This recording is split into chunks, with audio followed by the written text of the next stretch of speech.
In the last video I told you something about the agency Rainbow Aupairs I do my au pair year with. And I told you about Cynthia, the director of the agency. And today I wanted to ask her a few questions. We wanted to talk about this whole au pair program and how matching works, and we will just dive into it. So Cynthia, tell us something about Rainbow Aupairs in general. Okay, I have been working for 10 years with Rainbow Aupairs agency. So we started it around 2009 and we're now sort of back in 2018. So 10 years, 1,400 placements kind of later, we are kind of still here. A bit about our agency. We are a small agency, but small doesn't necessarily mean that it's bad. In fact, we think small is good. Definitely. Quality is better, the matches are made better, and it has the personal kind of stamp of approval for every single match that we make. Sure. We normally work with families around London, South East, and we choose those families really, really carefully. We decline about 70% of families that register or ring us for different reasons. Hello, Cynthia Carey speaking. So we work with mostly families in London and the South East. Typical families that we try and choose will be in an urban area, maybe 1-2 children. We accept both single and 2-parent families. And ideally, a lot of the host families come back every single year. So about 70% of our families are returning families. So we have a good history with them, and we also know these families personally from past experience. Rainbow Aupairs, I think, has a really great reputation in the business for matching really great quality au pairs to families. And we don't say yes to everybody in terms of, families and au pairs. I mean, we will probably do another video talking about interview, but we will come back to that later, but how to do your interview with Cynthia, for example, and how not to. Yeah, that's very important, because I think that when we spend time interviewing candidates, they really have to pass that first test, if you like. If we think that they are great, then it is very much easier for us to be able to push that far along to waiting families. But if you... that leads us to the next question. How does the actual matching process work? Because I think a few of them just don't know what we're talking about. You're wondering, okay, you want to be an au pair, how do you actually go about doing it? You might have actually submitted your paperwork to an agency, and what do they do with your file? Well, if your agency is good, what they will do is work with another great agency in the UK, just like Rainbows. and basically, once we get a file through, file A, if you like, received today, we will review it, and the first thing we do is we will email that candidate, and we will ask and invite them to come and do a FaceTime or Skype interview with us before we actually send their files out to matching families. So that's the very first thing that you need to know. So you might get a call or an email from somebody like me. Hi, I'm Cynthia. I've got your file. Would love to spend some time interviewing you. And there we go. Once the interview has actually been done with us, the idea of the interview is that we spend a few minutes, we try and get to know you a bit better, try and see where your personality is and where it kind of fits with a lot of the families that we work with.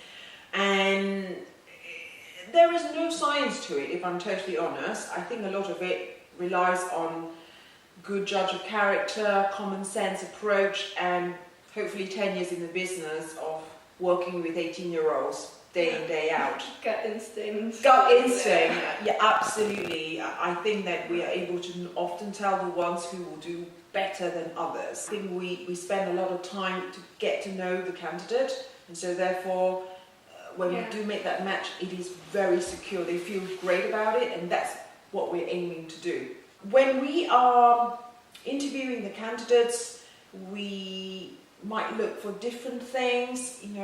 There is maybe no particular script that we follow, but we want to see how they're engaging with us. Because if they can engage well with us, then chances are they will engage well with the potential host family and won't be so nervous and so tongue-tied. And we can give them some great tips. We're here to help. We're not here to make life more difficult. We know that the girls are super, super scared when we email them and say we want to speak with you. I was so nervous. Oh my God, what does she want me? Yeah. Why does she want to talk to me? But seriously, you should really all relax. We try and make you all feel really comfortable, and it was so laid back. By the way, it was so laid back just to talk to you, have a little Skype call. It was just with a cup of tea. It was so relaxed. I really expected it to be a super professional. It was so laid back. It was so chilled. I think you've hit the nail on the head, because we are not recruiting an employee here. Yeah, exactly. We're recruiting an au pair who should be a member of the family. We want our families to treat it as a cultural exchange. That means, they spend a bit of time eating with you, get to know your culture. So we don't want to come across as in being really stuffy, asking some set questions. Yeah, so when you have these interviews with the au pairs, you kind of answered that already, but what exactly are you looking for? When you see this au pair, what do you kind of expect the au pair to tell you what their intentions are, or what is... Okay, well, we start out by introducing ourselves, and the part we play in the matching process. Once we get that done, we then ask the au pair to tell us a bit about their lives. Yeah. Hi, where do you live? Brothers, sisters, whatever you choose to tell us, we will be very happily drinking our tea and listening to you. We might then interject during that conversation and ask a few more questions about plans for the future. We're not looking for rocket scientist material, if I'm honest. Yeah. We are generally looking for your average boy or girl who's easy to get along with, has a sort of sunny disposition, common sense, can take some directions, can adapt to a different environment and look forward to coming to live in a new country. The interview with you is the first basis, and often from that interview we can then decide to send the file out to some of the waiting families that we may have. Yeah. So I wanted to ask quickly, what are you looking for in the potential families? That's a fantastic question. In a way, probably easier to talk about what we're not looking for. Yeah, negative vibes. Maybe. Well, look, we're looking for, if I'm honest, kind of your average family, supportive, empathetic, they have a sense of humour, they can be a bit chilled, a bit relaxed, and they're not expecting their au pair to behave like Mary Poppins on day one. Very good. Basically know everything, and the house is all tidy, the perfect children. Never homesick. Because that's not real. Yeah. That is not real.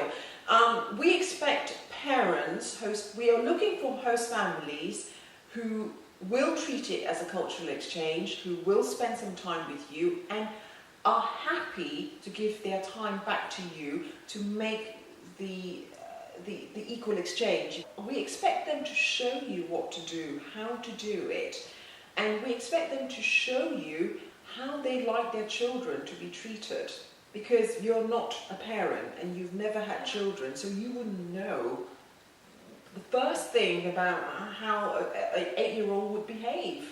Yeah, that's actually a very good point, because it is quite difficult sometimes as an au pair to behave in your role as an au pair, because you are in fact not a parent, and so you're kind of sometimes expected to behave like a parent, but you just don't have all the experience, and the au pair just is kind of thrown into cold water, and you have to behave like a parent suddenly, and that's just really, really hard sometimes. But and weird, and most importantly, you don't have the power. Yeah. You don't have the power that a parent would have over their child.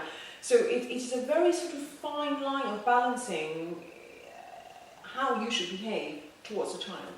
So typical, that's the type of family we're looking for, nothing too strenuous, nothing too kind of out there. Urban area would be nice, but we obviously accept families that live in different parts of the country too. So you have this interview with the au pair, you get the file, you have the interview. Yep. You send the file to potential host families. Yes. What's happening then? Okay, so the magic happens, hopefully. Oh. We send a file out and we ask all the host families to review that file ASAP, as soon as possible. Yeah. And our families are so well trained, often they'll come back immediately. Well, the ones who come back immediately will basically get matched much quicker. Yeah. It's very simple. And that's another really great tip for you, okay, if you want to be a prospective au pair. If we ask you to get in touch with the family, please do not wait and tell us that you have to wash your hair that night. You need to get on your smartphone and email the family and get in line, because I think I received the first families like one day after I sent you my file. Yeah. And I think that were like 3 families already. Yeah. So it was so quick, everything was so quick. I think from getting the file to actually be matched was less than 2 weeks. Yeah. It's not always the case. No, but it's not. It can be. It can be random, but the mark of a good agency is how quick they actually react, if I'm honest. And so for us, we expect the families to come back and tell us whether they would like to interview you as a candidate. And if they want to interview you as a candidate, we send we ask your agency to send you everything, all the family details. And our family, by the way, profiles are really comprehensive. We provide so much information, not only information about them, they write a letter, they send lots of photos, including your bedroom, hopefully, bathroom facility, so you know where you're going to live, what your bed looks like, your bathroom, and also references from previous au pairs. This is so important. That was one of the most important things that I received from my family. This is the only person in this whole procedure. This is kind of on your wavelength. Yes. And if this au pair, this previous au pair, tells you, okay, this family is really good, even better if this au pair is the same, speaks the same language as you, so that you can have a FaceTime call with this au pair, for example. But just, this is the person you kind of want to be connected with and want to be on the same wavelength with. And if this au pair tells you, okay, this family is great and you have this and this and this, then this is the thing you should really count on, kind of. It does, because I think that reference from the au pair supersedes everything else that me, the agency, or the family can say about themselves. Because you never know. I mean, to be nobody, honest, you never know. Yeah, nobody will tell us that they are rubbish. You won't tell us you're rubbish, and neither will the family. So that's the really important. The au pair reference represents hopefully a totally objective viewpoint of that au pair's year spent with that family for the whole year, and what she or he thought of the family.